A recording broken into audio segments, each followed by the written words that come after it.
بعد فأعوذ بالله من الشیطان الرجیم بسم اللہ الرحمن الرحیم. پڑھیے الصلاۃ والسلام علیک یا رسول اللہ وعلی آلک واصحابک یا حبیب اللہ. الصلاۃ والسلام علیک یا نبی اللہ وعلی آلک واصحابک یا نور اللہ.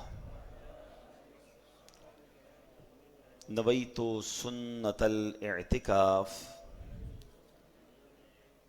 پیارے پیارے اسلامی بھائیوں اور سوشل میڈیا کے ناظرین، الحمدللہ عز وجل ایک بار پھر جمعہ کے دن اللہ کی رحمت سے اللہ کے گھر میں بیٹھنے کا موقع ملا ہے. رب کریم ہم سب کی حاضری کو اپنی بارگاہ میں قبول فرمائے.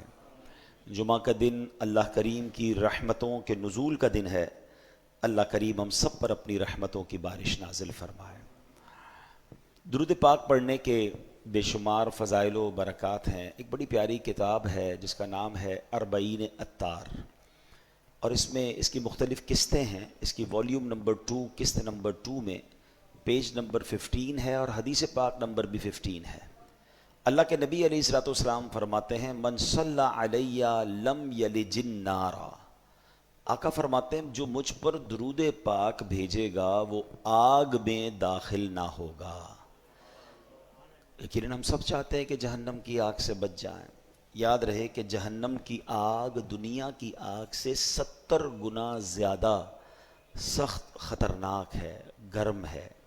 اچھا، دنیا کی آگ کتنی گرم ہے؟ ایک تو ہمارے جو چولہے پر آگ ہے، اس آگ پر بھی ہم 2 سیکنڈ ہاتھ نہیں رکھ سکتے. غلطی سے جلتی سگریٹ پر پیر رہ جائے تو چیخ نکل جاتی ہے. مگر ہماری ہی دنیا میں اب جو آگ بنا لی گئی ہے، جہاں تک اس کی گرمی ہے، مثال کے طور پہ اگر کوئی اسٹیل مل وغیرہ میں چلا جائے یا جہاں بھٹیاں لگی ہوئی ہیں تو وہاں تو بتایا جاتا ہے کہ 700 800 1000 سینٹی گریڈ تک کی گرم آگ ہوتی ہے جو لوہے کو پگھلا دیتی ہے. گولڈ والے جو ہوتے ہیں، سونارے ہوتے ہیں، ان کی آگ کیسی ہوتی ہے؟ سونے کو پگھلا دیتی ہے. ٹھیک ہے نا. پھر یہ جو والکینوز ہوتے ہیں، آتش فشاں پہاڑ پھٹتے ہیں، تو اس کا جو لاوا ہوتا ہے بتایا جاتا ہے آس پاس کے پورے علاقے کو بھسم کر کے رکھ دیتا ہے. تو یہ ساری دنیا میں موجود آگیں ہیں، اور جہنم کی آگ کے بارے میں فرمایا وہ اس سے بھی 70 گنا زیادہ سخت ہے. تو ایک لمحہ بھی کوئی اس آگ کو برداشت نہیں کر سکے گا. ہم اللہ سے جمعہ کے دن دعا کرتے ہیں کہ اللہ ہمیں لمحہ بھر بھی جہنم میں داخل نہ فرمانا. تو ہمیں دعائیں بھی کرتے رہنا چاہیے اور جہنم سے بچنے کا سامان بھی کرتا رہنا چاہیے. اب یہ درود پاک کی جو فضیلت ہے کہ نبی پاک فرماتے ہیں جو مجھ پر درود پاک بھیجے گا وہ آگ میں داخل نہیں ہوگا. تو ہمیں کثرت سے درود پاک پڑھتے رہنا چاہیے. اور پھر سبحان اللہ، جمعہ کے دن درود پاک وارے نیارے ہیں. حدیث پاک کا مضمون ہے جو جمعہ کے دن 200 بار درود پاک پڑھے اس کے 200 برس کے گناہ معاف کر دیے جاتے ہیں. تو جمعہ کے دن کثرت سے، it is a special day. Friday is a special day. درود پاک کے لیے تو خاص دن ہے. درود پاک پڑھتے رہا کریں. آئیے مل کر محبت کے ساتھ بآواز بلند درود پاک پڑھ لیں. صلو علی الحبیب صلی اللہ تعالی علی محمد صلی اللہ علیہ وسلم. الحمدللہ جمعہ کے بیان میں ہم کوشش کرتے ہیں کہ قرآن پاک کے حوالے سے کچھ پیاری پیاری آیتیں سنیں اور اس سے جو میسج ہمیں ملتا ہے، جو پیغام ملتا ہے، ہم وہ سب جانتے ہیں. قرآنی واقعات کو بھی ڈسکس کرتے ہیں اور پھر الحمدللہ اللہ نے جو مومنوں سے گفتگو کی ہے وہ آیتیں بھی ہم وقتاً فوقتاً شامل کرتے ہیں. آج قرآن پاک کا ایک بڑا تاریخی واقعہ ہم جانیں گے اور اس واقعے میں ہم سب کے لیے بہت کچھ سیکھنے کے لیے ہے. اللہ کریم قرآن مجید میں ارشاد فرماتا ہے اِنَّا بَلَوْنَاهُمْ كَمَا بَلَوْنَا أَصْحَابَ الْجَنَّةِ اِذْ أَقْسَمُوا لَيَسْرِمُنَّهَا مُصْبِحِينَ وَلَا يَسْتَثْنُونَ فَطَافَ عَلَيْهَا طَائِفٌ مِّن رَّبِّكَ وَهُمْ نَائِمُونَ. پارہ 29 ہے، 29واں پارہ ہے، سورہ قلب ہے، آیت نمبر 17 سے 19 ہے. ایک اور بڑی پیاری بات سمجھنی ہے. 2 آیتیں، یقین کریں 2 آیتوں میں ایک ایسا واقعہ قرآن نے بیان کر دیا اور اس میں اتنا کچھ ہمیں سکھا دیا گیا. اب آپ سنیں گے بیان تو آپ کو اندازہ ہو جائے گا, لیکن جو میں سمجھانا چاہ رہا ہوں کہ ایک دو آیتوں میں اتنا کچھ پتہ چل جاتا ہے. تو اگر پورا قرآن کوئی انڈرسٹینڈ کرے, 6600 سے زیادہ آیتیں ہیں, تو کتنے خزانے, کتنی نعمتیں, کتنی برکتیں ہمیں مل جائیں گی. ہمیں پتہ ہی نہیں ہے قرآن میں خزانے کتنے ہیں, قرآن میں علم کتنا ہے, قرآن میں نور کتنا ہے, قرآن میں شفا کتنی ہے. ایکسپلور ہی نہیں کرتے نا. ہمارا قرآن سے تعلق ہے, مگر ہمارا تعلق کیا ہے؟ قرآن کو چومنا ہے, قرآن کو گھر میں رکھنا ہے, قرآن خوانی کروانی ہے اپنے گھر میں. انتقال کسی کا ہو جائے تو قرآن خوانی, نیا گھر لیا تو قرآن خوانی, نیا کاروبار لیا تو. میں نہیں کہتا قرآن خوانی نہیں کروانی چاہیے, لیکن کیا قرآن صرف اسی لیے ہی ہے کہ بس برکت کے لیے اس سے فائدہ؟ اندر کیا ہے اس کے وہ پتہ ہی نہیں ہے. اچھا, ایک تو پھر یہ بھی پرابلم ہے کہ جس کے گھر میں قرآن خوانی ہو وہ خود نہیں قرآن پڑھ, اس وقت بھی نہیں پڑھ رہا ہوتا, بچے پڑھ رہے ہوتے ہیں مدرسے کے. رسم بن گیا ہے قرآن پڑھنا. نہیں, یہ خزانہ ہے, اس کے اندر جتنا غوطہ لگائیں گے اتنے موتی ملیں گے. ہمارا تعلق وہی ہے نا, وہ جو میں نے کئی بار یہ واقعہ سنا ہے کہ ایک بوڑھی خاتون تھی, بیمار تھی, اور اس نے بڑے پیسے جمع کر کے اپنے بیٹے کو بیرون ملک بھیج دیا کہ چلو جاب کرے گا, پیسے کمائے گا, میرا بھی علاج ہو جائے گا, گھر بھی بنا لوں گی. بچہ گیا, بچے سے پیار بڑا کرتی تھی, بچہ بھی ماں سے بڑا پیار کرتا تھا. بوڑھی ماں تھی, غریب تھی, جتنے پیسے سارے بچے پہ لگا دیے. تھوڑے عرصے بعد بچے نے خط بھیجا, ماں نے خط دیکھا کہ ولایت سے, بیرون ملک سے خط آیا, چوما اور رکھ لیا. ماں کو پڑھنا تو آتا تھا. اگلے مہینے پھر خط آیا, ماں نے پھر چوما, پھر رکھ لیا. ہر مہینے خط آتا رہا, ہر مہینے چومتی رہی, اپنی دراز میں رکھتی رہی, مگر پیسے تھے نہیں. بیماری بڑھتی گئی, غربت بڑھتی گئی, ماں کا انتقال ہو گیا. انتقال ہوا تو جو صفائی کرنے کے لیے آس پڑوس سے خواتین آئیں, دراز کھولی تو بہت سارے لفافے تھے. یہ وہی لفافے تھے جو ہر مہینے بیٹا بھیجتا تھا. جب ان لفافوں کو کھولا گیا تو ہر لفافے کے اندر منی آرڈر تھا. ہر لفافے میں بچے نے ماں کے لیے پیسے بھجوائے تھے, چیک بھجوایا تھا, پے آرڈر بھجوایا تھا. ماں کو پڑھنا ہی نہیں آتا تھا, چومتی تھی بس, خزانہ اندر رہ گیا. اگر یہ سارے پیسے کیش ہو جاتے تو اچھی جگہ علاج بھی کروا لیتی, شاید گھر ور بھی اچھا کر لیتی, لیکن پڑھنا نہیں آتا تھا, محبت بڑی تھی. کچھ ایسا ہی معاملہ نہیں ہے قرآن کے ساتھ ہمارا. چومتے ہیں, آنکھوں سے لگاتے ہیں, اندر کیا ہے, اللہ نے کیا فرمایا ہے, ہمارے لیے میسج کیا ہے, اس کے بارے میں احساس ہی نہیں ہے. اور ایسا بھی نہیں ہے کہ بہت مشکل ہے. ہاں, اگر آپ کوئی کہے جناب قرآن تو عربی میں ہے, ہم کہاں سے سیکھیں؟ بھائی علماء نے اس کو اردو میں ترجمے کر دیے, اس کی تفسیریں کر دی, کتابیں لکھ دی, تھوڑا ٹائم تو نکالے نا. ماشاءاللہ دعوت اسلامی والے تو پکار کر کہتے ہیں آؤ بھائی ہمارے مدرسے میں آدھا گھنٹے کے لیے آ جائیں, رات کو آ جائیں, صبح آ جائیں. امام صاحب بیٹھے ہوتے ہیں, امام صاحب کو کہیں تھوڑا سا قرآن سکھا دیں, تھوڑا پڑھنا تو شروع کریں, اور پھر دیکھیں کتنا سیکھنے کو ملے گا ماشاءاللہ. بلکہ اب تو ہماری تفسیر قرآن آڈیو زبان میں یعنی آڈیو میں موجود ہے, آپ سننا شروع کر دیں, اگر پڑھ نہیں سکتے سب فری ہے. بٹ بات یہ ہے کہ اسی موبائل سے دنیا بھر کی ویڈیوز دیکھنی ہے, اسی موبائل سے دنیا بھر کی ریلز دیکھنی ہے, تھوڑا سا وقت نکال کر تفسیر قرآن نہیں سننی ہے. تو پھر قصور کس کا ہے؟ ہم اپنے ساتھ زیادتی کر رہے ہیں. اب آئیے میں آتا ہوں قرآن پاک کے یہ خوبصورت اور عبرت انگیز, بہت ہی زیادہ جس کو کہتے ہیں نا بندے کو ہلا دیتا ہے واقعہ, اگین ود ان 2 آیات. اچھا, اب کیا فرمایا اللہ کریم نے قرآن میں؟ اس کا ترجمہ پہلے سمجھتے ہیں. بے شک ہم نے انہیں جانچا. ترجمہ کون سا ہی ہے؟ بڑا آسان ترجمہ قرآن ہے, آسان ترجمہ قرآن, کنز العرفان. ٹھیک ہے, بے شک ہم نے انہیں جانچا جیسا باغ والوں کو جانچا تھا, جب انہوں نے قسم کھائی کہ ضرور صبح ہوتے ہی اس باغ کو کاٹ دیں گے, اور انشاءاللہ نہیں کہہ رہے تھے, تو اس باغ پر تیرے رب کی طرف سے ایک پھیری کرنے والا پھیری کر گیا جبکہ وہ سو رہے تھے. اب یہ تو ہو گیا ان 2 آیتوں کا ترجمہ. اب اس کے پیچھے جو تفسیر ہے کہ یہ کیا معاملہ تھا, تو علماء کرام ان آیات کی تفسیر میں فرماتے ہیں کہ یمن کا ایک شہر ہے جس کا نام ہے صنعاء. ٹھیک ہے, اس شہر کے رہنے والا ایک شخص بڑا نیک تھا اور بڑا سخی بھی تھا. اس کے پاس ایک خوبصورت باغ تھا. اس شخص کا ایک فارمولہ یہ تھا کہ باغ کے جتنے بھی پھل خود بخود زمین پر گرتے تھے, یہ فقیروں کو کہتا یہ سارے تمہارے, اٹھا لو. اور جب باغ کے پھل توڑے جاتے تھے تو درختوں کے نیچے کپڑے بچھا دیے جاتے تھے. جو پھل گر جاتے تھے توڑتے ہوئے یا ہاتھ سے نکل جاتے تھے تو وہ بھی فقیروں کو دے دیتا. جو خالص اس کا اپنا حصہ بنتا, آخر میں سلیکٹ کر کے جو اپنا مال نکلتا, اس کا بھی 10واں حصہ فقیروں کو دیتا تھا. یعنی ایسا سخی تھا کہ اللہ کی راہ میں خرچ کرنے کا اس کا بڑا شوق تھا. اللہ نے اس کے باغ میں بڑے پھل لگائے تھے, بڑے جناب ترقی, بہت خوبصورت باغ. اب اس بندے کا ہو گیا انتقال. ٹھیک ہے, جب انتقال ہوا تو اس کے 3 بیٹے تھے. بیٹے تھے کنجوس, باپ تھا سخی, بیٹے تھے کنجوس. تو اب انہوں نے سوچا ہمارے والد اکیلے اتنی سخاوت کر لیا کرتے تھے, فقیروں کو اتنا مال دینے کے بعد بھی ان کا مال بچ جاتا تھا, مگر اب تو ہم 3 ہیں نا, 3 فیملیز ہیں, ہمارے بچے ہیں, ہماری بیویاں ہیں, ہمیں تو اور مال کی ضرورت ہے نا. اب اگر ہم بھی اسی طرح سخاوت کریں گے تو پھر ہمارے لیے تو کچھ بھی نہیں بچے گا. تو بہتر یہ کہ ہم اب سخاوت نہ کریں.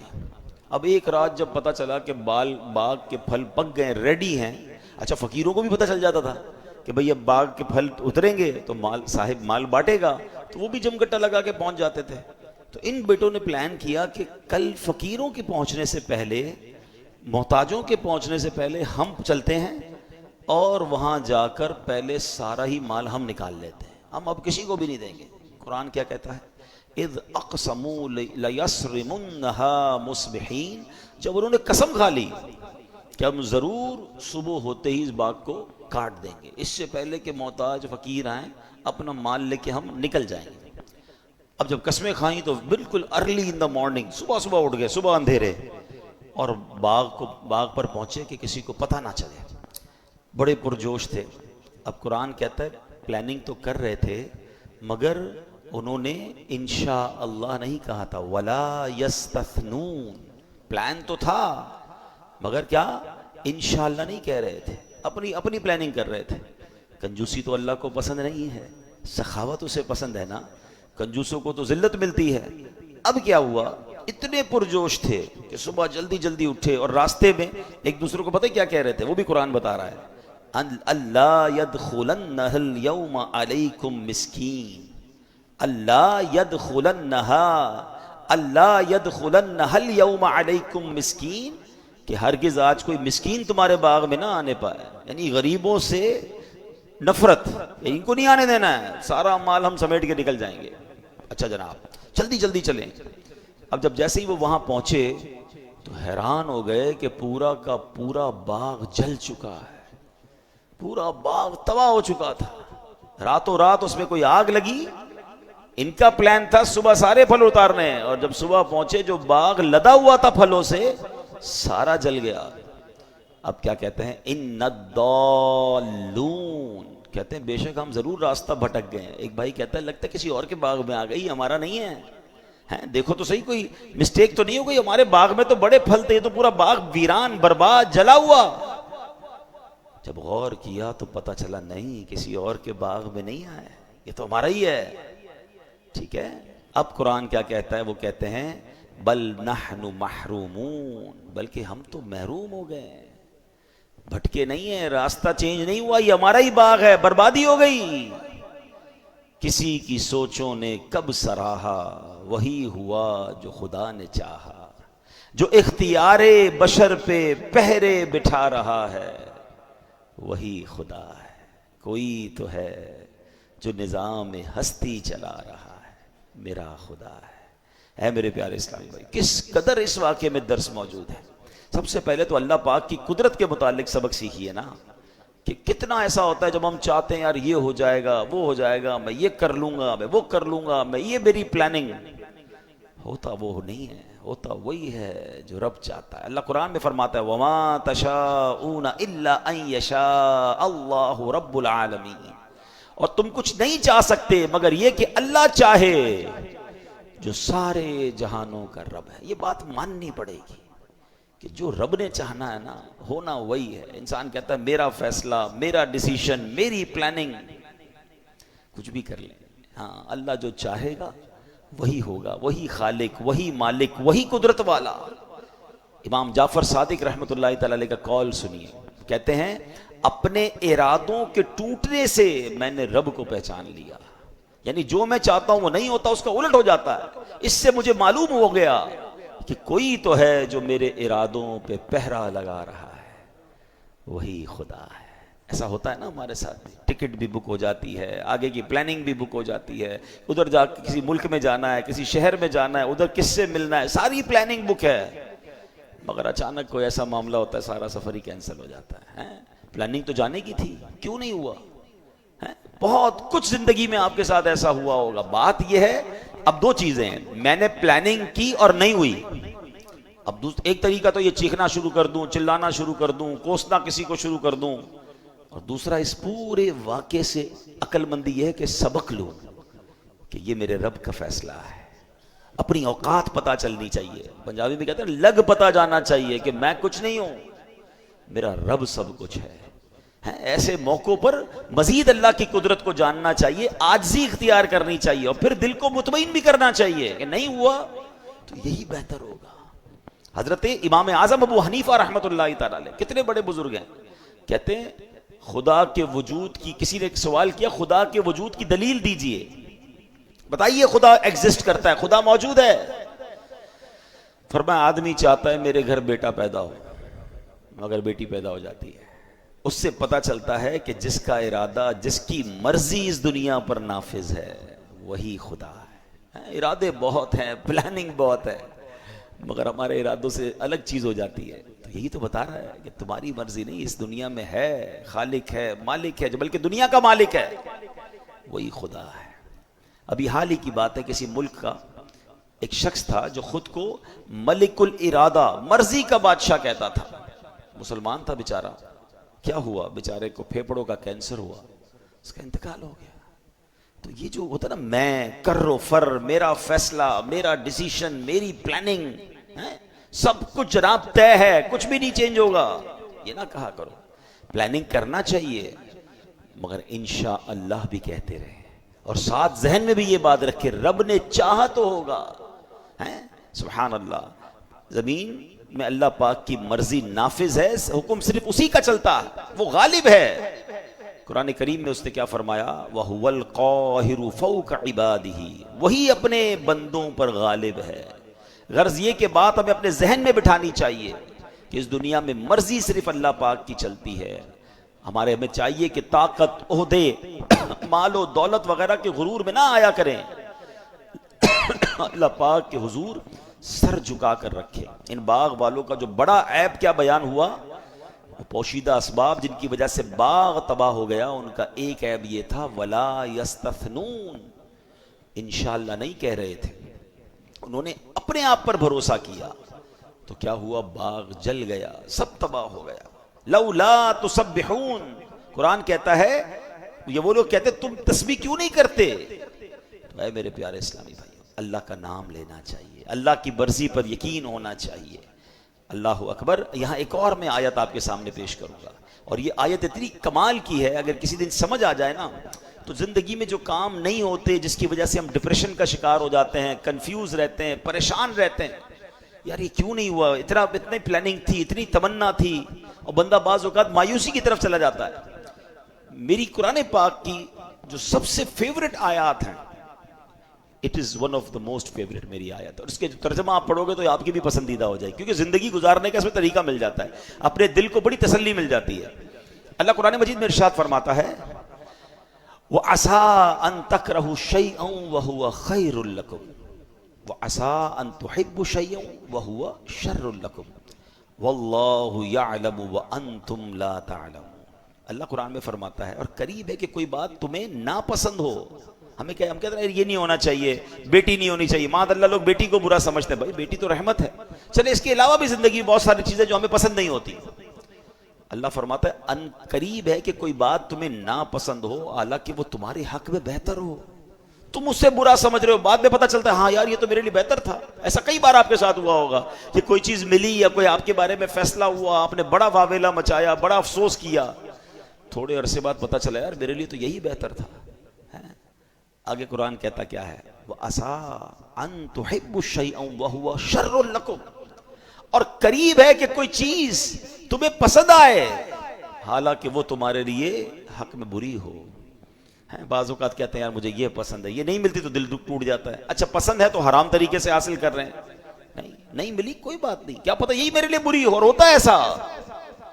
لیکن اگلی جو آیت کا جز ہے نا وہ ادھر اللہ کرے نقش ہو جائے. اللہ فرماتا ہے اللہ یعلم وانتم لا تعلمون, اللہ جانتا ہے اور تم نہیں جانتے. یہ بات سمجھ لیجئے, ہم نہیں جانتے ہمارے لیے کیا بہتر ہے. ہم اللہ سے یہی کہیں نا اللہ تو جانتا ہے, ہمارے لیے بہتر فیصلہ فرما دے, ہمیں بہتر عطا فرما دے. اور جو رب عطا فرمائے اس پر یقین, اس پر اطمینان, اس پر سکون ہونا چاہیے. اللہ کا فیصلہ ہے. جس دن آپ کو یہ فیصلہ اور یقین مل گیا نا, پھر آپ کی زندگی بڑی آسان ہو جائے گی. تو ان باغ والوں نے پلاننگ کی تھی غریبوں کا حق یا غریبوں میں جو سخاوت تھی, جو بانٹتے تھے, اس سے انہیں محروم کرنے کی, اور پھر انشاءاللہ بھی نہیں کہا, اپنی پلاننگ کرتے رہے اور سب برباد ہو گیا. تو ہمیں اچھا سوچنا چاہیے, بہتر سوچنا چاہیے. یہاں قرآن پاک کی ایک اور آیت جو ہم ہر روز ہی پڑھتے ہیں اس سے بھی سیکھنا ہے, اور وہ آیت کیا ہے؟ ایاک نعبد و ایاک نستعین, ہم تیری ہی عبادت کرتے ہیں اور تجھ سے ہی مدد چاہتے ہیں. آیت کس حصے میں کیا تربیت کی گئی کہ میں ختم کریں اپنے اندر سے. ہم دنیا میں مالک نہیں محتاج ہیں. اپنی اسی محتاجی کو دل و جان سے تسلیم کر لینا ہی بندگی ہے. جب بندہ دل کی گہرائی سے تسلیم کرتا ہے نا کہ میں محتاج بے بس بندہ ہوں, اب اس پر لطف و کرم کے دروازے کھلنا شروع ہو جاتے ہیں. اب اس پر بارش, کیونکہ پہلے ہی ایکسیپٹ کرنا ہوتا ہے میں سب کچھ ہوں نہیں, میں کچھ بھی نہیں, میں محتاج, مالک تو سب کچھ ہے. ایاک نعبد و ایاک نستعین میں بندگی کا پیغام ہے. تیری ہی عبادت کرتے ہیں مولا, تجھی سے مدد چاہتے ہیں. یعنی کس طرح کہیں کہ اللہ ہاتھ پاؤں تو نے دیے, مگر تیری مدد ہوگی تو ہاتھ پار چلا پاؤں گا. مولا میرے پاس پاؤں تو نہیں دیے ہیں, مگر میں جب تک نہیں چل سکتا جب تک تیری مدد نہیں ہوگی. نہیں دیکھے پاؤں والے, پاؤں ہیں جسم میں چل نہیں پا رہے, ہاتھ ہیں جسم میں اٹھا نہیں پا رہے. بھائی باڈی میں تو لگے ہوئے ہاتھ, مگر ہاتھ کام نہیں کر رہا ہے, انگلیاں بند نہیں ہو رہی ہیں, پکڑ نہیں پا رہے ہیں, پیر ہیں چل نہیں پا رہے. پتہ چلا پیر کمال نہیں ہے, اللہ کی طرف سے توفیق ہوگی, مدد ہوگی تو پیر چلے گا. ہاتھ ہونا کمال نہیں ہے, ہاتھ میں رب کی طرف سے دی گئی طاقت ہوگی تو ہاتھ چلے گا نا. زبان منہ میں ایگزسٹ کرتی ہے لوگوں کے, جتنے گونگے بغیر زبان کے تھوڑی ہوتے ہیں. باڈی پارٹ ہے مگر بول نہیں پا رہے. اللہ کی مدد ہوگی, اللہ عطا فرمائے گا تو بندہ بول پائے گا. آنکھیں لگی ہوئی ہوتی ہیں, اندھے بغیر آنکھوں والی نہیں ہوتے, ان کی باڈی میں آنکھیں فکس ہیں. ہماری جیسی آنکھیں, بعض ہوگا تو یقین نہیں آتا یہ بندہ اندھا ہے, بالکل اچھی آنکھیں صاف ستھری نظر آ رہی ہیں اس کی آنکھیں, اچھا دیکھ بھی ہمیں رہا ہوتا ہے, ہمیں لگ رہا ہے ہمیں دیکھ رہا ہے, مگر اس کو کچھ نظر نہیں آ رہا ہے. پتا چلا کہ یہ بات اجاگر بار بار دل میں کرنی ہے, مولا سب کچھ دیا ہے تو نے, مگر اس کا فائدہ مجھے جب پہنچے گا جب تو چاہے گا, تیری مدد ہوگی, میں محتاج. جب بندہ اس طرح رب سے کنیکٹ ہو جاتا ہے نا, اس طرح رب کی بارگاہ میں رجوع لاتا ہے اور یہ ایکسیپٹ کرتا ہے دل سے, ایاک نعبد و ایاک نستعین, تیری ہی عبادت کرتے ہیں, تجھی سے مدد چاہتے ہیں, ہم محتاج, تو مالک. پھر دیکھو کیسے کرم کے دروازے کھلتے ہیں. لوگ اپنے آپ کو محتاج سمجھنے کے لیے تیار نہیں ہوتے. ہاں یہ بڑی گہری بات کر رہا ہوں, اللہ کے آگے میں نے پڑھا ہے, کتابوں پڑھا, ایسے لوگ بھی ایگزسٹ کرتے ہوں گے جو دعا مانگنے میں شرماتے ہیں کہ یار اتنا بڑا آدمی ہو کہ میں, لوگ کیا کہیں گے. اللہ کے آگے روتے نہیں ہیں, اللہ کے آگے گڑ گڑاتے نہیں ہیں, ان کو شرم آ رہی ہوتی ہے اپنے اسٹیٹس کو دیکھ کر. تف ہے کہ اگر تم دنیا میں کسی مرتبے پر پہنچ گئے اور احکم الحاکمین کے آگے سجدہ کرنے میں, گڑ گڑانے میں, محتاجی ماننے میں تمہیں تکلیف ہو رہی ہے, تو تیار ہو جاؤ, پھر بڑے محتاج بن جاؤ گے. ارے اس کے آگے تو سبھی محتاج ہیں نا, کون ہے کائنات میں جس کو رب کی مدد کی ضرورت نہیں ہے. اگر آج مرتبہ, عزت, شہرت, دولت, کوئی مقام, کوئی سٹیٹس ہے بھی میرے پاس, تو دیا کس نے ہے؟ ہم تو یہاں یہ سمجھاتے ہیں کہ اپنے ماں باپ کے آگے کبھی مت کہا کرو میں بڑا آدمی ہو گیا ہوں. یہ بھی غلطی کرتے ہیں لوگ. اگر کوئی عزت مل جاتی, دولت مل جاتی, اسٹیٹس مل جاتا ہے, تو امی ابو کو کہہ رہے ہوتے ہیں بڑا افسر بن گیا ہوں, بڑا آدمی بن گیا ہوں, اب ٹائم نہیں ہوتا, پتہ نہیں میرے آگے پیچھے کتنے لوگ ہوتے ہیں, کتنے ملازمین ہیں. نہیں, دنیا کے لیے آپ کچھ بھی ہو, ماں باپ کے آگے بچے بن کر ہی رہیں, ان کے پیر دبائیں. ہاں, ان کو یہ نہ کہیں میں بڑا ہو گیا ہوں, ان کا بچہ ہی ہوں میں, اور ان کو یہ احساس دلائیں کہ دنیا میں کچھ بھی بن گیا ہوں آپ کے قدموں میں, ہوں آپ کا بیٹا, ہوں آپ کا بچہ, تو عزت ملتی ہے نا, تو دعائیں ملتی ہیں. ماں باپ پہ بھی افسر ہی جھاڑیں گے, ماں باپ تو پھر بھی ماں باپ ہیں, وہ تو رب ہے نا, خالق کائنات کے آگے تو میں محتاج, میں کچھ بھی نہیں. ایکسیپٹ کیا کرو, اللہ کے آگے گڑ گڑا کر کہا کرو کہ اللہ جو کچھ ہوں تیری عطا سے ہوں اور بندہ تیرا ہوں، محتاج تیرا ہوں. جس دن یہ کیفیت دل میں پیدا ہوئی نا کہ اللہ کے آگے بندہ سرنڈر کرتا نظر آئے، عاجزی کرتا نظر آئے، محتاجی کا اظہار کرتا نظر آئے، پھر دیکھو اس کی بارگاہ سے کرم کے کیسے دروازے کھلتے ہیں. یہ یاد رکھنا. تو پھر آپ دیکھیں گے انشاءاللہ.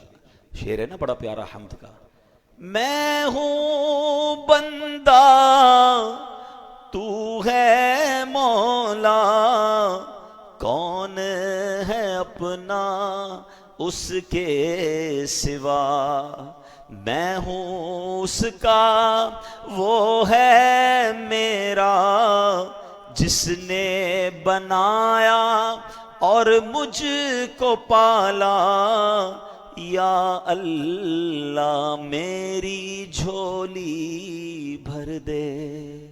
تو اللہ کی بارگاہ میں ہمیں یہ انداز اختیار کرنا. اب آتے ہیں اس بیان کے اگلے پارٹ کی طرف، اس واقعے کے اگلے پارٹ کی طرف. اس نیک شخص نے تو سخاوت کی، اس کو بھروسہ تھا اللہ پر کہ بانٹوں گا تو کم نہیں ہوگا. وہ بانٹتا تھا فقیروں کو، خوب باغ میں سے پھل دیتا تھا. مگر بچوں نے کیا سوچا کہ نہیں، ابا تو بانٹتا تھا، ہم بھی بانٹیں گے تو کم ہو جائے گا. یہی تو شیطان وسوسہ دلاتا ہے نا. جب بھی آپ اللہ کی راہ میں خرچ کریں گے آپ کو شیطان کمی کا، تنگی کا وسوسہ ڈالے گا کہ کم ہو جائے گا. تو باپ تو نیک تھا، بچے نیک نہ بن سکے، بچے سخی نہ بن سکے. یہاں درس کیا ہے کہ اگر آپ چاہتے ہیں نا کہ آپ کی نیکیاں بچوں میں باقی رہیں، بڑی گہری بات کہنے جا رہا ہوں. بعض اوقات ہم نے کچھ بزرگوں کو دیکھا ہے بڑے سخی ہوتے ہیں، بڑے اللہ کی راہ میں خرچ کرنے والے ہوتے ہیں، مگر ہوتا کیا ہے کہ جب وہ خرچ کرتے ہیں اپنے بچوں کو نہیں سکھا رہے ہوتے، اپنے بچوں کو نہیں بتا رہے ہوتے، اور وہ نہ بتانے کی وجہ سے باپ تو اپنی زندگی میں نیکی کر رہا ہے، انتقال کے بعد بچے وہ ساری نیکی کے دروازے بند کر دیتے ہیں. آج کل لوگ کہتے ہیں بچے کے لیے پیسے چھوڑ کے جانا چاہیے، پلاٹ چھوڑ کے جانا چاہیے. اچھی بات ہے اگر حلال روزی سے کما کر آپ بچوں کے لیے کچھ چھوڑنا چاہتے ہیں، لیکن بچوں کو نیک بھی تو بنا کر جائیں نا، سخاوت بھی تو سکھا کر جائیں کہ بیٹا توکل بھی رکھنا، یہ پیسہ ہی سب کچھ نہیں ہے، اللہ کی راہ میں خرچ کرو گے اللہ اور ملٹیپلائی کر دے گا. مگر بعض اوقات دانستہ یا غیر دانستہ لوگ اپنے بچوں کو کنجوس بنا رہے ہوتے ہیں کہ بیٹا پیسہ ہی سب کچھ ہے، سنبھال کے رکھنا، خرچ نہ کرنا، پیسہ ہوگا تو کامیاب ہوگا. یہ رانگ تعلیمات ہیں. اگر میں جتنے بزرگ مجھے سن رہے ہیں اب خود سوچیں آپ نے سٹارٹ کہاں سے کیا تھا. بہت بڑی تعداد ہمارے یہاں وہ ہوتی ہے جو بہت چھوٹے پیسوں سے سٹارٹ کر کے آج اللہ نے بڑا بنا دی. اللہ نے بنایا نا آپ کو، آپ پہلے سے تو پیسے والے نہیں تھے. بہت سارے یہاں مجھے وہ سن رہے ہوں گے جب ڈیفنس میں پیدا نہیں ہوئے ہوں گے، کسی چھوٹے علاقے میں رہتے تھے، اللہ نے ترقی دی، آپ ڈیفنس میں آ گئے، اب بچے ڈیفنس میں بڑے ہو رہے ہیں. مثال دے رہا ہوں، یہ پوری دنیا کے لیے مثال ہے میری. تو اب بچوں کو یہ نہ کہیں کہ بیٹا تم یہاں رہو گے تو ترقی کرو گے. بھائی آپ کے پاس تو کچھ نہیں تھا، کیسے ترقی کر لیا آپ نے؟ اللہ چاہے گا تو غریب کو بھی امیر بنا دے گا.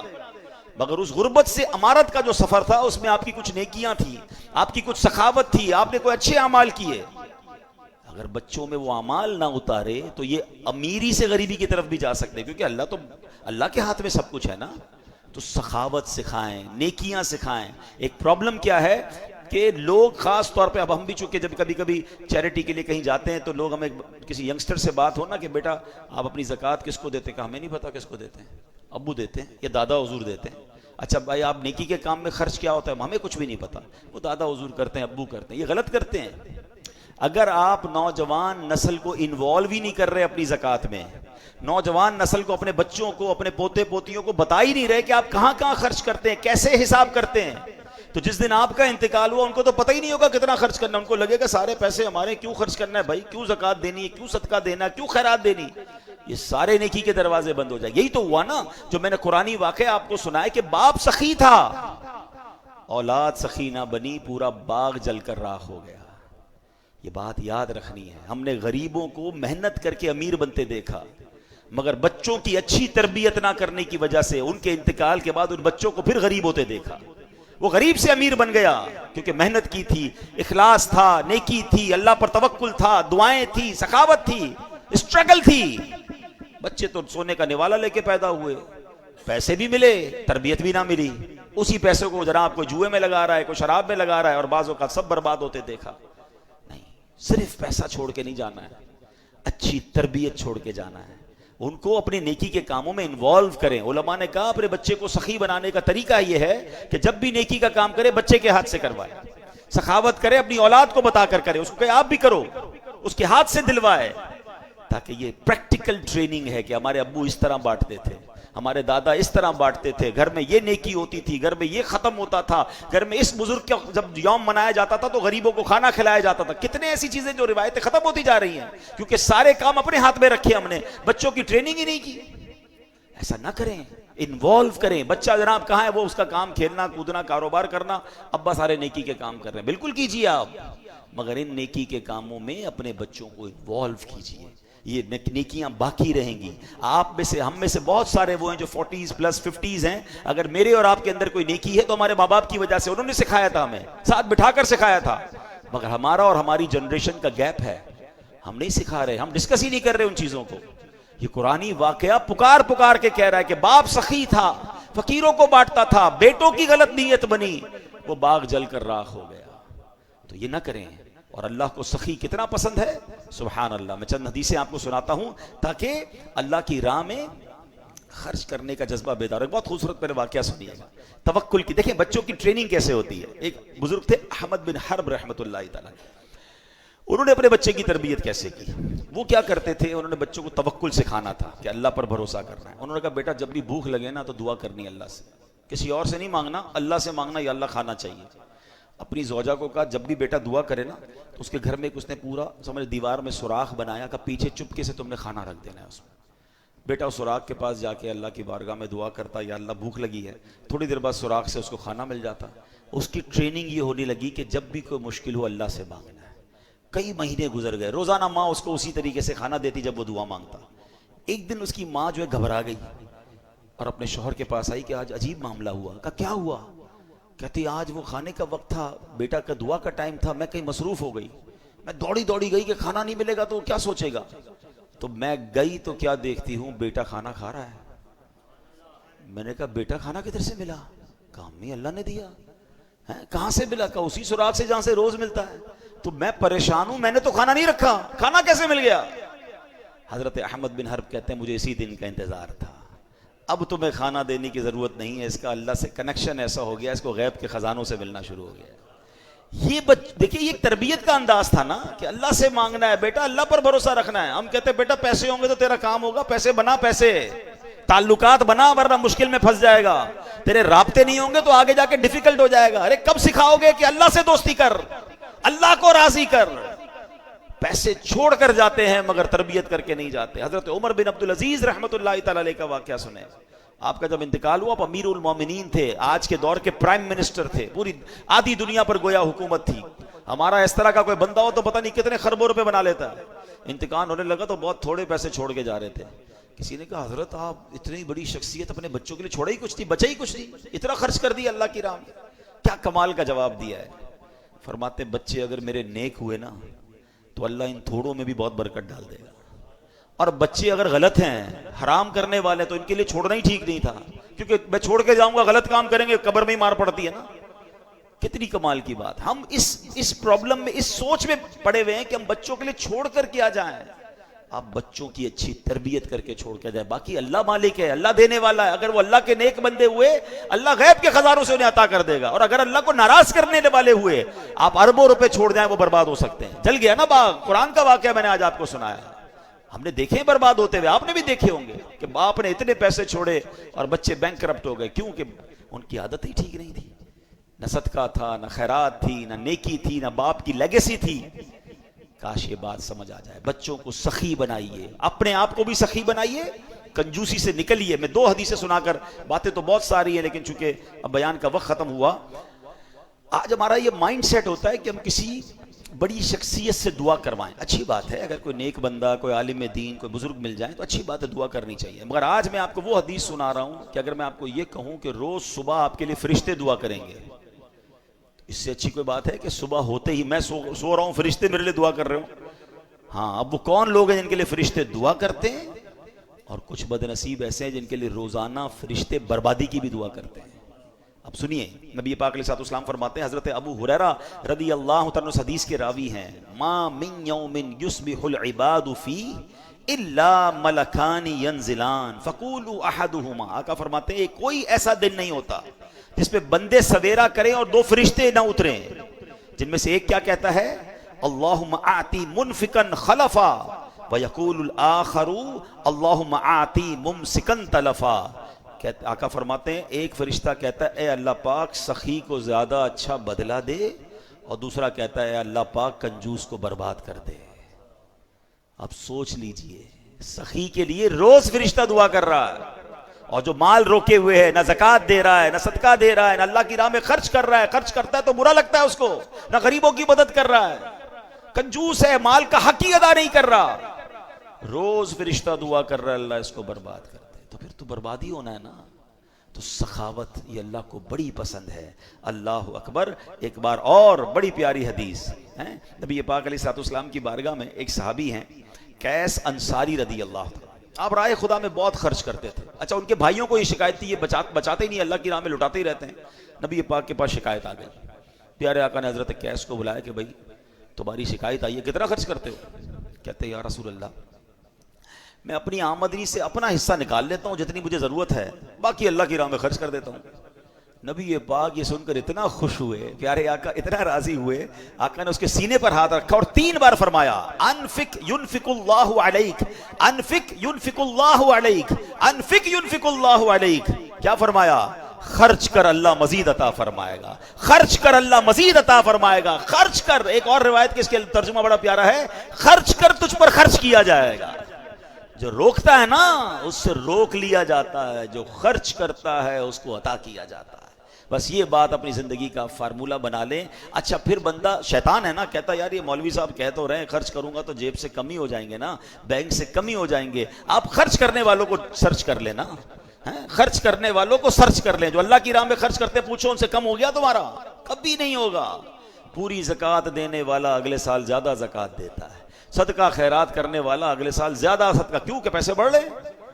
عشر دینے والا، عشر تو 10% نکل جاتا ہے نا، 100 من نکلا زمین سے 10 من دینا ہے اللہ کی راہ میں، کچھ مسائل میں 5 من دینا ہے، تفصیل ہے اس کی، لیکن اگر 100 میں سے 10 دے رہا ہے تو 90 ہو گیا۔ مگر اللہ اس 90 میں ایسی برکت ڈالتا ہے کہ اگلے سال فصل بھی بڑھتی ہے، مال بھی بڑھتا ہے، صحت بھی بڑھتی ہے، عافیت بھی بڑھتی ہے۔ تو بے شک میرے پیارے اسلامی بھائی، قرآن کے اس واقعے سے بہت ساری باتیں سیکھنے کو ملی کہ ہم نے اپنے بچوں کی اچھی تربیت کرنی ہے، کوئی بھی پلان کریں تو انشاءاللہ کہنا ہے، اور اللہ پر بھروسہ رکھنا ہے، اپنے آپ پر بھروسہ نہیں رکھنا ہے، اور پھر سخاوت اللہ کو بڑی پسند ہے۔ کنجوسی سے خود بھی بچیں، اپنی اولاد کو بھی بچائیں، غریبوں کی مدد کریں، اللہ کی راہ میں خرچ کریں۔ یہ سارے پیسے آپ ہی کے اکاؤنٹ میں آتے ہیں، اور بہت سارے طریقے ہیں۔ آج کل لوگ کتنے پریشان ہیں، کسی غریب کی مدد کر دیں۔ اچھا رجب کا مہینہ چل رہا ہے، آخری بات، روایتوں میں آتا ہے رجب میں جو کسی مسلمان کی پریشانی دور کر دے، اللہ اسے جنت میں ایک ایسا محل عطا فرمائے گا جس میں اندر کا باہر اور باہر کا اندر سے نظر آتا ہوگا۔ فرمایا تم رجب کا اکرام کرو، اللہ 1000 کرامتوں کے ساتھ تمہارا اکرام فرمائے گا۔ تو کم از کم کسی ایک مسلمان کی تو رجب میں پریشانی دور کرے نا۔ تو جو ہو سکے اللہ کی راہ میں خرچ کرتے رہا کریں۔ بہت سارے طریقے ہیں، جیسے میں نے بتایا، اپنے رشتہ داروں کی مدد کریں، غریبوں کی مدد کریں، پھر ماشاءاللہ اللہ کی دین کے جو کام ہو رہے ہیں، ہماری اس مسجد ہے، جس مسجد میں ہم نماز پڑھتے ہیں، جہاں جہاں جاتے ہیں، مسجدوں میں، مدارس میں، دینی کاموں میں بھی خرچ کرتے رہا کریں۔ یہ پیسے کہیں نہیں جائیں گے، یہ آپ ہی کے اکاؤنٹ میں جنت میں جمع ہوں گے، اور دنیا میں بھی اس کی ملٹیپلیکیشن آپ دیکھیں گے۔ آج قرآن کے اس واقعے سے جو ہمیں سبق ملا، اللہ مجھے بھی آپ کو بھی عمل کرنے کی توفیق